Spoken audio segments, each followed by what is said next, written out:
ময়মনসিংহে গৌরীপুরে বিষ প্রয়োগে মাছ নিধন, অন্তত ১২ লাখ টাকার ক্ষতি সাধন। তথ্যচিত্র মোহাম্মদ মাইন উদ্দিন উজ্জ্বল, ময়মনসিংহ।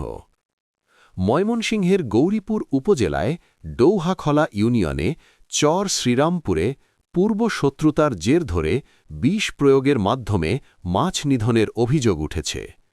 সোমবার ২ মার্চ ইফতার মুহূর্তের সন্ধ্যায় মোহাম্মদ হাসান আলীর ফিশারিতে বিষ প্রয়োগ করে মাছ নিধনের অভিযোগ উঠেছে একই এলাকার ইউসুফ মুন্সির বিরুদ্ধে।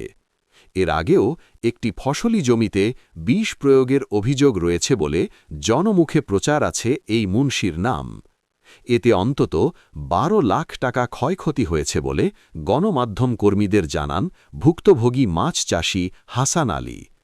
প্রশ্ন থাকে যে, ময়মনসিংহে প্রায়শই জানা যায় বিষ প্রয়োগের মাধ্যমে মাছ নিধন করছে অপরাধীরা। তবে এই বিষ দুর্বৃত্তরা কোন ব্যবসায়ীদের কাছ থেকে সংগ্রহ করছে? এক বোতল বা একটি ট্যাবলেটে মাছ চাষিরা সহায় সম্বলহীন হয়। ভুক্তভোগী হাসান আলী ও স্থানীয়রা জানান, ইউসুফ মুন্সি প্রকাশ্যে বিষ প্রয়োগে মাছ নিধনের বিষয়ে হুমকি দিয়ে আসছিল। আজ তা বাস্তবায়ন করেছে বলে অভিযোগ এনে তার বিচার দাবি করছেন। অভিযুক্ত ইউসুফ মুন্সির বক্তব্য জানতে তার বাড়িতে গেলে গণমাধ্যম কর্মীদের সামনে বক্তব্য দেবেন না বলে লোকমুখে জানিয়েছেন। গৌরীপুর থানার ভারপ্রাপ্ত কর্মকর্তা ওসি মোহাম্মদ কামরুল ইসলাম জানান, ঘটনা সম্পর্কে অবগত আছি। লিখিত অভিযোগ পেলে তদন্ত সাপেক্ষে আইনানুগ ব্যবস্থা নেওয়া হবে।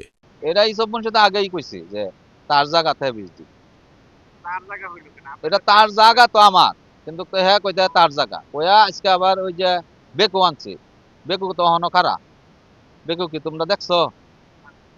বেকু তারা না খারা দেখে তারা কইছে জোর জোরম ভাবে হইলেও আর দিকে বিষ মারবো, এটা তো তারা প্রকাশ হয়ে গেছে। তার জায়গা সে বিষ দিলেও হয় দিকে রাস্তা নেই আমাদের জমি। মাছ চাষ করছে না ওই তো ৪০-৪২% আর কি শিং মাছ। এখানে আমার এখন বর্তমানে এটা টান দিলে বলা যাইব, এরপরে এখন তো জাল টান দিবই, দেওয়া পরে সবাই দেখবো, দেখলে চাইতে মনে হয় ৫-৭ লাখ পোনা হইব, ৪০টা থেকে ৬০টার মধ্যে অনুমানিক ১০-১২ লাখ টাকা হইতে পারে। এটা বৈশাখে তো অন্তত ২৫-৩০ লাখ টাকা মিনিমাম হইতে। এটা আমি সূক্ষ্ম বিচার চাই, আমার যদি আর চাই মারি আলতো, তাহলে আমার আরো মানে তারা হুমকি জুমকি না হইলে আমার এনে কুবাই আলবো, এনে তারা রাস্তা তারা করবোই, মানে এটা হলো তাদের মূল উদ্দেশ্য যে মাইরে হইলেও তারা এনে রাস্তা নেই।